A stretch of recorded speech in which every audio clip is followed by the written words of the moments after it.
बच्चों, आज की इस वीडियो में आपका बहुत बहुत स्वागत है। मैं आपको कहानी का आखिरी पार्ट दिए जल उठे पढ़ा रही हूँ, जिसमें मैंने आपको बताया कि दांडी मार्च के लिए तैयार होने पर पटेल और गांधी जी जो बड़ी सक्रिय रूप में दांडी मार्च की तैयारी कर रहे थे, तो उन्होंने जैसे ही वो रास में लोगों को इकट्ठा देखा तो लोगों के आग्रह पर उन्होंने दो शब्द कहने को तैयार हुए कि भाइयों और बहनों, क्या आप सत्याग्रह के लिए तैयार हैं। अभी उन्होंने यही कहा था कि वहाँ के कलेक्टर ने उनकी गिरफ्तारी कर ली और गिरफ्तारी करने के बाद जब मुकदमा चला तो उन्होंने अपना अपराध स्वीकार कर लिया और उन्हें बोरसद की जेल से साबरमती ले जाया गया, वहाँ की जेल में रखा गया। साबरमती जेल ले जाते समय रास्ते में उनका प्रभाव कह सकते हैं कि लोगों का प्रेम देख करके गाड़ी को कुछ पल के लिए रोक दिया गया। सड़क पर ही उन्होंने बाहर ही वो गांधी जी से मिलते हैं और गांधी जी से मिलने के बाद उन्होंने कहा कि मैं चलता हूँ, अब आपकी बारी है। तो पटेल की गिरफ्तारी से लोग काफ़ी क्षुब्ध थे और पटेल का रोब ही था कि पुलिस वालों ने मोटर गाड़ी उनको रोकनी पड़ी। पटेल, अब यहाँ से इसके आगे से मैं आज पढ़ा रही हूँ। पटेल की गिरफ्तारी पर देश भर में प्रतिक्रिया हुई, यानी देश भर के लोग उनकी गिरफ्तारी की जब बात सुनते हैं तो वे प्रतिरोध करते हैं, विरोध करते हैं कि ये उचित नहीं है। उनकी बात को असेंबली में उठाया जाता है। दिल्ली में मदन मोहन मालवीय ने केंद्रीय असेंबली में एक प्रस्ताव पेश किया जिसमें बिना मुकदमा चलाए पटेल को जेल भेजने के सरकारी कदम की भर्त्सना की। तो उन्होंने असेंबली में ये बात उठाई कि पटेल पर बिना मुकदमा चलाए यदि इस तरह का कदम उठाया गया तो वो निंदा का कारण है। प्रस्ताव पारित नहीं हो सका। इस प्रस्ताव पर कई नेताओं ने अपनी राय सदन में रखी। मोहम्मद अली जिन्ना ने कहा कि सरदार वल्लभ भाई पटेल की गिरफ्तारी अभिव्यक्ति की स्वतंत्रता के सिद्धांत पर हमला है। तो मोहम्मद अली जिन्ना ने कहा कि ये हमारा मूल अधिकार है, अभिव्यक्ति की स्वतंत्रता हमारा मूल अधिकार है और मूल अधिकार होने के कारण यदि उस पर रोक लगाई जा रही है तो ये बिल्कुल भी उचित नहीं है और ये पटेल की गिरफ्तारी बिल्कुल अनुचित कार्य किया गया है सरकार की तरफ से। तो सबने, भारत सरकार एक ऐसी नज़ीर पेश कर रही है जिसके गंभीर परिणाम होंगे। उन्होंने कहा कि यदि भारत सरकार इस तरह का कार्य करेगी तो उसका परिणाम ये निश्चित होगा कि कुछ समय के पश्चात लोग उनके विरोधी खड़े होते चले जाएंगे और अंततः उनके विरोध में सभी लोग हो जाएंगे। तो बेहतर है कि इस तरह का कार्य सरकार द्वारा न किया जाए जो अनुचित हो। अभिव्यक्ति की स्वतंत्रता हमारा मूल अधिकार है, तो हमें किसी के दो शब्द बोलने पर उसे गिरफ्तार कर जेल में डाल देना बिल्कुल उचित कार्य नहीं है। तो उन्होंने कहा, गांधी जी के राज पहुंचने के समय वह कानून लागू था जिसके तहत पटेल को गिरफ्तार किया गया था। सत्याग्रहियों ने अपनी ओर से तैयारी पूरी कर ली थी। अब्बास तैयब जी भी वहां पहुंच चुके थे कि गांधी की गिरफ्तारी की स्थिति में कूच की अगुवाई कर सकें। अब गांधी जी की गिरफ्तारी का जैसे ही लोगों को अंदेशा हुआ कि शायद हो जाए तो सारे लोगों ने अपनी पूरी तैयारी कर ली थी कि यदि गांधी जी की भी गिरफ्तारी हुई तो सब लोग मिलके, सारे सत्याग्रही मिल करके हम आगे चल पड़ेंगे और पूरी तरीके से अपने आप को तैयार रखेंगे।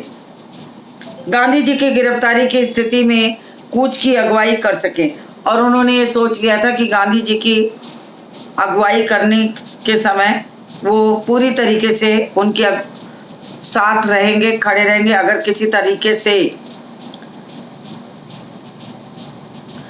भी तरीके से गांधी जी की गिरफ्तारी वो होने नहीं देंगे, क्योंकि पटेल की गिरफ्तारी तो इतनी जल्दीबाजी में शिलडी ने करवाया, क्योंकि पटेल ने अहमदाबाद में उसे हटवा दिया था, तो वो एक बदले की भावना की तरह हो गया।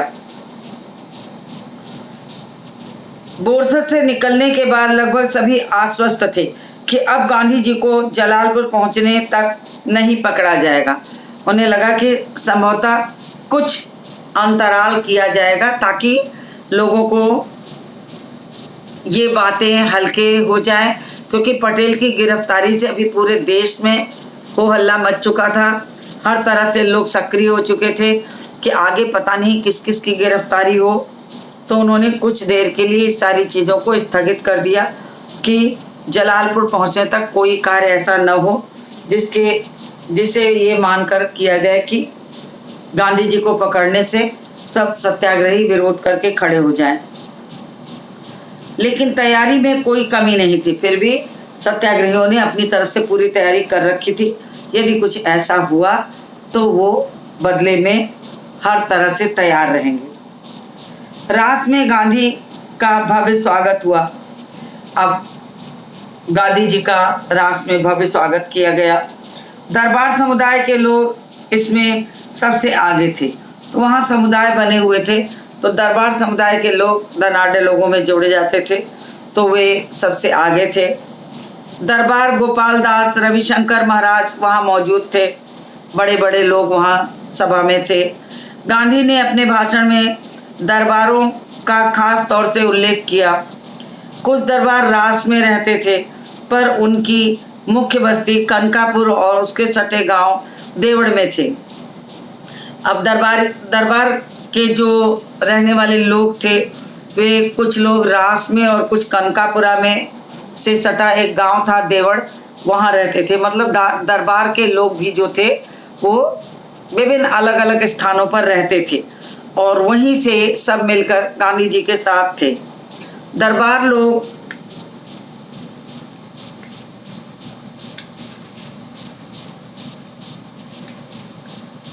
रियासतदार होते थे, यानी जो बहुत बड़े पूंजीपति रियासतें जिनकी थी वो दरबार होते थे। और ऐसे में से कुछ लोग रास में, कुछ देवड़ में, कुछ कनकापुरा में भी थे, लेकिन ये लोग रियासतदार होते थे। मतलब एक बहुत बड़ी रियासत के मालिक होते थे। उनकी साहबी थी, पैसा था, रुपया था, ऐशो आराम की जिंदगी थी और बड़े लोगों में गिने जाने वाले लोग थे। तो साहबी कहने का मतलब वो बड़े लोगों में गिने जाने वाले लोग थे। ऐशो आराम की जिंदगी थी, एक तरह का राजपाट था। तो दरबार के लोगों का भी एक अपना राज्य था, जो गांधी जी के समर्थक के रूप में खड़े थे। वो सारे, इनका एक अपना राजपाट था। दरबार सब कुछ छोड़कर यहाँ आकर बस गए, लेकिन गांधी जी के कारण सारी अपनी रियासतों को छोड़कर गांधी जी के साथ साथ उनके साथ आकर वहाँ बस गए। इनमें आप त्याग और हिम्मत सीखो। तो गांधी जी ने जब उन लोगों को देखा तो उन्होंने अपने भाषण में कहा कि हमें त्याग और हिम्मत अगर सीखनी है तो इन दरबार के लोगों से सीखनी चाहिए, जिनके पास रियासतें हैं, ठाट बाट है, राजपाट है, लेकिन फिर भी देश के नाम पर ये हमारे साथ खड़े हैं। तो इनकी हिम्मत को देखने योग्य है। तो उन्होंने दरबारों के रहने वाले लोगों की खूब तारीफ की कि इनमें आप हिम्मत और त्याग देख सकते हैं। अखिल भारतीय कांग्रेस कमेटी की बैठक 21 मार्च को साबरमती के तट पर होने वाली थी। तो अखिल भारतीय कमेटी की बैठक की तारीख पड़ गई थी 21 मार्च और साबरमती के किनारे। जवाहरलाल नेहरू इस बैठक से पहले गांधी जी से मिलना चाहते थे। उन्होंने संदेश भिजवाया, जिसके जवाब में गांधी जी ने रात से अपनी जनसभा से पहले एक पत्र लिखा। कहा कि उन तक पहुंचना कठिन है। वो जानते थे कि अगर जरा सा भी किसी ने आगा पीछा किया तो अंग्रेज सरकार से गिरफ्तार कर जेल में डाल देगी। जैसा कि उन्होंने जरा सा संबोधन पर पटेल को गिरफ्तार कर लिया। जब नेहरू जी ने अपनी ये सम्मति जाहिर की कि वो गांधी जी से मिलना चाहते हैं, तो उन्होंने संदेश भिजवाया। सभा के पहले ही एक संदेश भिजवाया, छोटा सा पत्र लिखा और उसमें लिखा कि अभी ये बहुत कठिन है, अगर सारी चीज़ को सुलझे रूप के तरीके से रहने देना चाहते हैं तो अभी आप मत मिलिए, चुपचाप रहिए। पूरी समय निकाल कर वो खुद किसी से उनको बुलवा लेंगे। उनके कहने का तात्पर्य ये था। तो उन्होंने जनसभा से पहले ही, जनसभा को संबोधित करने के पहले ही एक पत्र भिजवाया और कहा उन तक पहुंचना बहुत कठिन है, यदि उन तक आप पहुंचे कोशिश करेंगे तो गिरफ्तारी संभव है, इसलिए आप अभी कुछ दूरी बनाकर चलें। तुमको पूरी एक रात का जागरण करना पड़ेगा। अगर कल रात से पहले वापस लौटना चाहते हो तो इससे बचा भी नहीं जा सकता। उन्होंने कहा कि एक रात का अंतराल है, एक रात का जागरण कर लो और अगर बचकर निकलना चाहते हो तो शांतिपूर्वक किसी तरह यहाँ रुको। मैं उस समय वहाँ भी रहूँगा, संदेशवाहक तुमको वहाँ तक ले जाएगा। उन्होंने कहा तुम घबराओ नहीं और तुम्हें मुझसे मिलना है तो उचित समय देखकर मैं तुम्हें किसी संदेशवाहक के माध्यम से बुलवा लूँगा, तब तुम आना। अन्यथा पटेल की तरह कोई अन्य बात होने की संभावना है और तुम्हारा मेरे तक पहुंचना बहुत कठिन है। तो मैं समय देखकर, उचित स्थान देखकर किसी संदेशवाहक को भेजकर मैं तुम्हें बुलवा लूँगा, तुमको वहाँ से ले आएगा। इस प्रयाण की कठिनतम घड़ी में तुम मुझसे मिल रहे हो। उन्होंने कहा कि अब मैं जिस यात्रा को शुरू करने जा रहा हूँ वो बहुत कठिन यात्रा है, आसान मत समझो, क्योंकि सारे विरोधियों के बीच से मुझे ये यात्रा निकालनी होगी और सुरक्षा के साथ। और ऐसी कठिनतम घड़ी में तुम मुझसे मिलने आ रहे हो तो सब लोगों का ध्यान तुम्हारी ओर और मेरी ओर रहेगा। तुमको रात के लगभग 2 बजे जाने पर के मछुआरों के कंधों पर बैठकर एक धारा पार करनी पड़ेगी। उन्होंने बताया कि यदि तुम मिलना चाहते हो तो तुम्हें बहुत कठिन स्थिति से गुजरना पड़ेगा। तुम्हें पार कराने के लिए कुछ मछुआरे होंगे जिनके कंधों पर बैठकर तुम नदी पार कर लोगे और तब तुम मेरे तक पहुंच सकते हो। बैठकर एक धारा पार करनी पड़ेगी। मैं राष्ट्र के प्रमुख सेवक के लिए भी प्रयाण में जरा भी विराम नहीं दे सकता। उन्होंने कहा कि मैं इस यात्रा को रोक भी नहीं सकता हूँ। यात्रा को रोकूंगा तो कोई और बात भी हो सकती है। अंग्रेज सरकार सतर्क हो गई है, उसे पता है कि इस तरह से वो अंग्रेज सरकार जो है हमारे खिलाफ हो जाएगी और गिरफ्तारियां करने लगेगी, तो ये यात्रा संभव नहीं हो पाएगी। इसलिए इस यात्रा को सफल बनाने के लिए हमको प्रमुख सेवक के लिए प्रयाण में जरा भी विराम नहीं देना चाहिए। मतलब हमको किसी भी तरीके से बिना रोक टोक के हमको आगे निरंतर बढ़ते जाना चाहिए, नहीं तो ये एक मुश्किल खड़ी कर देगा। क्योंकि उन्होंने वल्लभ भाई की गिरफ्तारी से बहुत वो सतर्क हो गए थे। वल्लभ भाई की गिरफ्तारी के कारण राष्ट्र में आम लोगों के बीच सरकार के खिलाफ प्रतिक्रिया स्वाभाविक थी। अब वल्लभ भाई पटेल की गिरफ्तारी से वहाँ राष्ट्र के लोग जो थे वो सरकार के खिलाफ हो गए थे और बिल्कुल स्वाभाविक था, क्योंकि सब ये जानते थे कि वल्लभ भाई पटेल का कोई दोष नहीं है। उन्होंने लोगों के आग्रह पर मात्र 2 शब्द बोला था, जिसमें वहाँ के कलेक्टर को ये लगा कि पटेल की गिरफ्तारी कर लेंगे तो ये सारे विरोधियों को हम रोक सकते हैं। इसलिए उसने पटेल की गिरफ्तारी कर उन्हें जेल भेज दिया, ताकि जो आंदोलन होने के लिए सर उठा रहे, आंदोलन करने के लिए जो सर उठा रहे हैं, वो उनका सर उठाना रुक जाए। तो उनके विरोध में आम लोगों के बीच सरकार के खिलाफ प्रतिक्रिया बिल्कुल स्वाभाविक थी। आम जनता ने सरकार के विरुद्ध खड़े होने की ठान ली थी, क्योंकि पटेल की गिरफ्तारी किसी को भी अच्छी नहीं लगी। उन्हें लगा कि सरकार की ये ज्यादतियां हैं कि पटेल जैसे व्यक्ति को उन्होंने गिरफ्तार कर जेल में डाल दिया। गांधी की जनसभा से पहले ही गांव के सभी पुश्तैनी मुखिया और पटेल उन्हें अपना इस्तीफा सौंप गए। अब गांधी जी की जनसभा होने से पहले ही वहाँ के जो पुश्तैनी रहने वाले लोग हैं उन्होंने अपना अपना इस्तीफा जो है दे करके सत्याग्रह आंदोलन में जुड़ने की तैयारी कर ली। गांधी ने दांडी कूच शुरू होने से पहले ही यह निश्चय कर लिया था कि वह अपनी यात्रा ब्रिटिश आधिपत्य वाले भूभाग से ही करेंगे और दांडी मार्च शुरू करने के लिए उन्होंने ये ठान लिया था कि चाहे कुछ भी हो जाए वो इस दांडी मार्च को उसी स्थान से शुरू करेंगे जो सरकारी आधिपत्य वाली जगह है, ताकि वो लोगों के निगाह में आए और लोग देखें कि हम सत्याग्रही हैं और हम आंदोलन जब ठान लेते हैं तो उसे कर देते हैं। तो उन्होंने ये सोच लिया था कि इस यात्रा का प्रारंभ उसी स्थान से करेंगे जो ब्रिटिश आधिपत्य का भूभाग है, यानी ब्रिटिश आधिपत्य जिस पर अपना जमा चुका है जिस जमीन पर, हम वहीं से उसको शुरू करेंगे। किसी राजघराने के इलाके में नहीं जाएंगे। उन्होंने कहा कि हम किसी राजघराने में नहीं जाएंगे, सिर्फ हम वहां से शुरू करेंगे।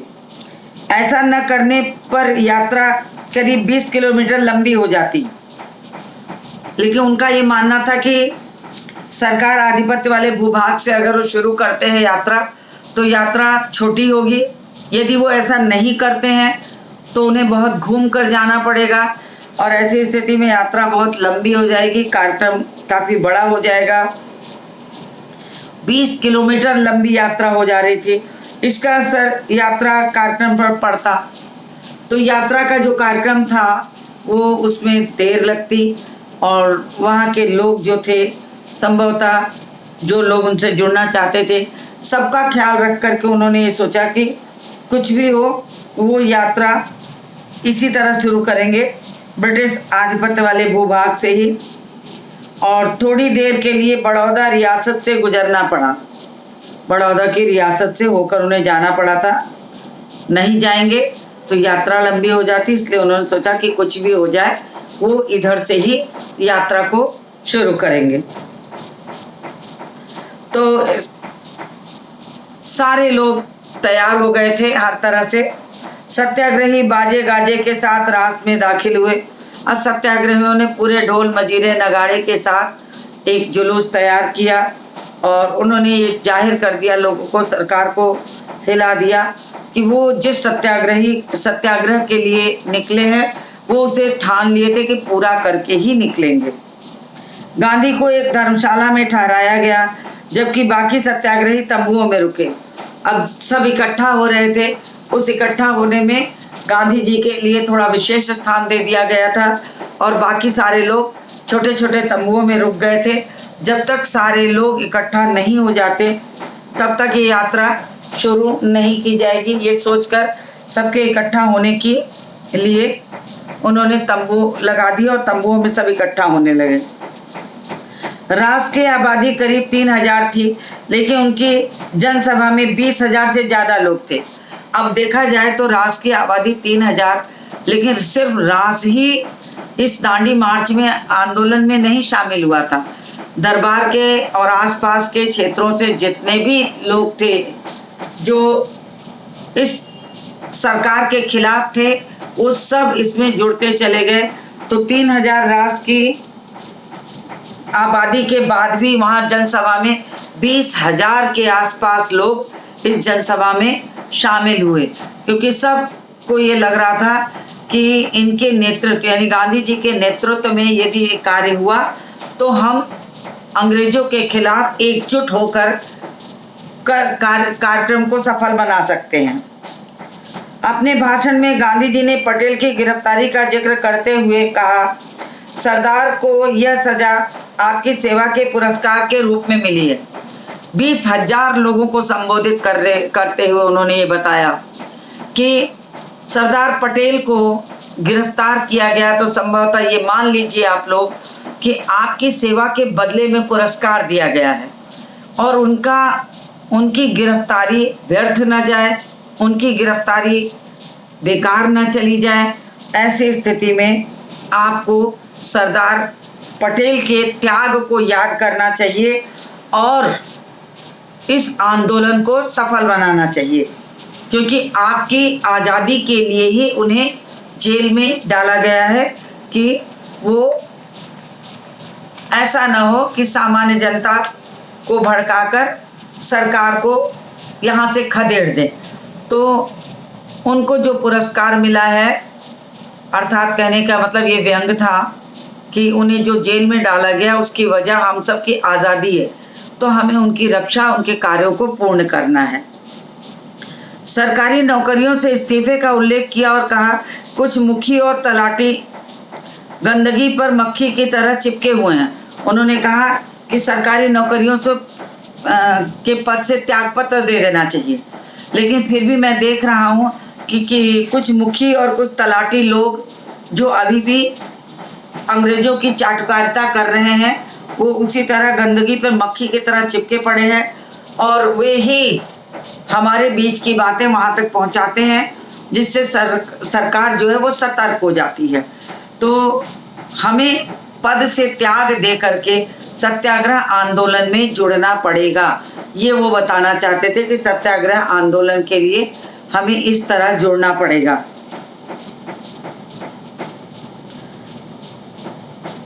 उन्होंने कहा कि आप लोग कब तक गांवों को चूसने में अपना योगदान देते रहेंगे। तो उन्होंने कहा कि उन्हें भी अपनी निजी तुच्छ स्वार्थ भूलकर इस्तीफा दे देना चाहिए। उन लोगों को संबोधित करते हुए गांधी जी ने कहा कि जो मुखी और तलाटी लोग जो हैं, जो अंग्रेज सरकार की चाटुकारिता कर रहे हैं, उन्हें भी अपना स्वार्थ छोड़ करके देश हित की बात को समझना चाहिए और अपना इस्तीफा देकर सत्याग्रह में जुड़ जाना चाहिए। उन्होंने कहा आप लोग कब तक गाँव को चूसने में अपना योगदान देते रहेंगे। उन्होंने कहा कि अंग्रेज सरकार जो भारतवासियों को, यहाँ के रहने वालों लोगों का खून चूस रही है, उसको सबक सिखाने के लिए आपको अपने पद का त्याग करके सत्याग्रह में जुड़ने की जरूरत है।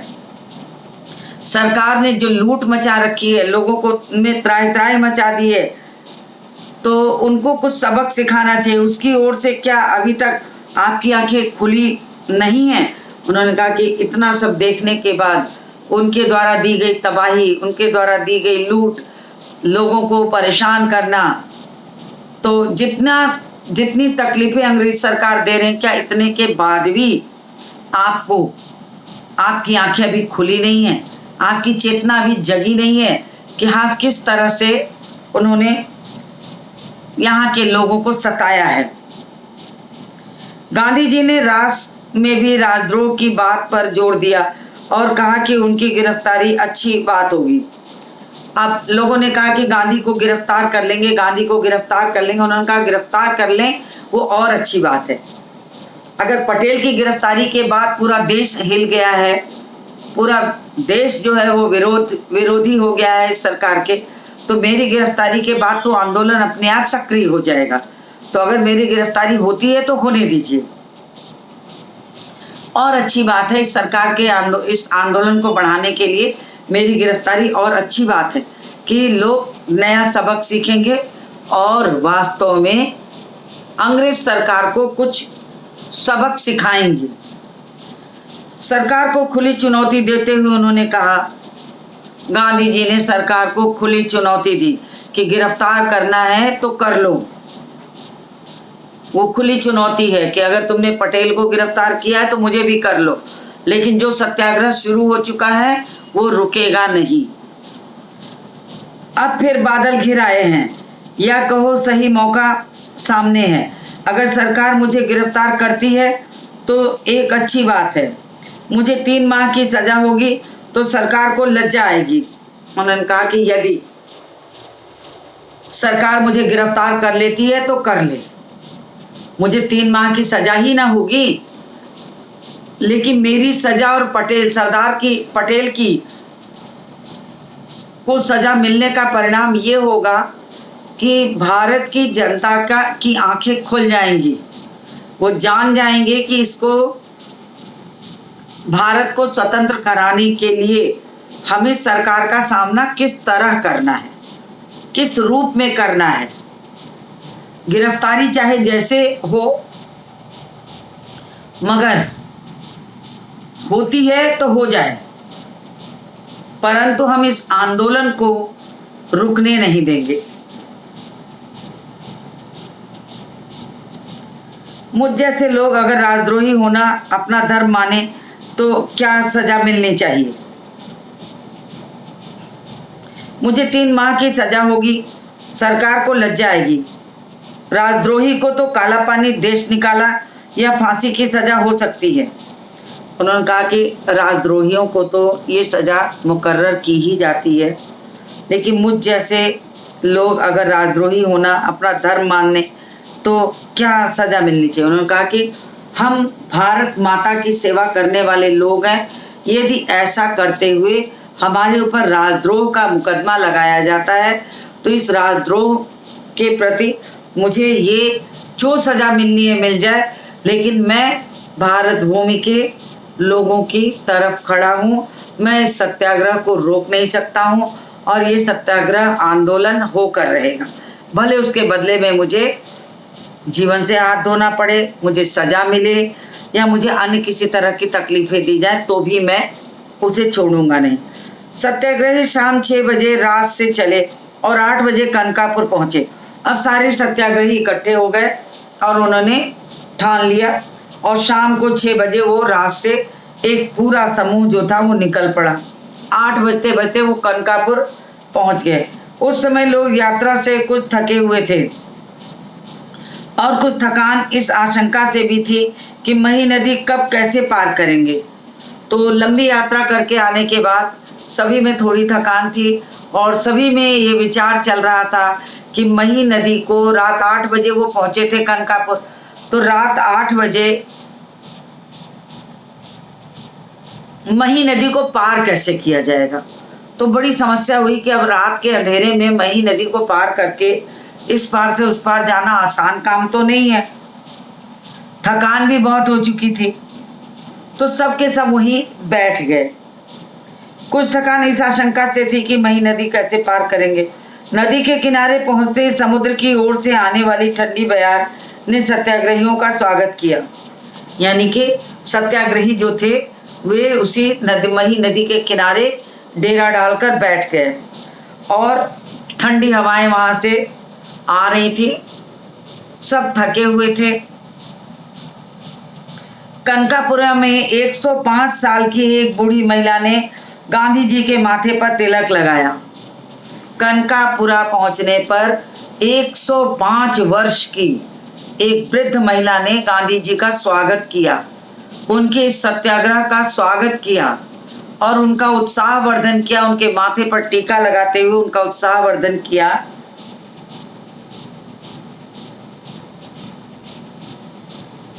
तिलक लगाया और कहा, महात्मा जी स्वराज लेकर जल्दी वापस आना। उन्होंने माथे पर टीका लगाया, आशीर्वाद दिया और कहा, महात्मा जी स्वराज चाहिए, हमें स्वराज चाहिए, आप स्वराज जल्दी लेके लौटिएगा। कहने का मतलब एक वृद्ध महिला का आशीर्वाद उनके माथे पर था। उन्होंने आशीर्वाद दिया, तिलक लगाया। गांधी ने कहा, मैं स्वराज लिए बिना नहीं लौटूंगा। और उस वृद्ध महिला की बात का जवाब देते हुए उनको आश्वासन दिए गांधी जी कि आप मत घबराइए, मैं बिना स्वराज लिए वापस नहीं आऊंगा। गांधी की जनसभा का निर्धारित समय 8 बजे था, लेकिन कनकापुरा पहुंचने में हुई देरी के कारण उसे 1 घंटे के लिए स्थगित कर दिया गया। यानी कि कनकापुरा पहुंचने का जो समय निर्धारित था पहले से वो 8 बजे का था, लेकिन रास्ता लंबा था और काफ़ी लंबी दूरी तय करने के कारण लोग थक गए थे और थकने के साथ साथ कनकापुरा पहुंचते ही वो अपनी थकान मिटाने के लिए बैठे और सबके मन में एक ही विचार गूंज रहा था कि अब इस 8 बजे रात को इस मही नदी को कैसे पार किया जाएगा।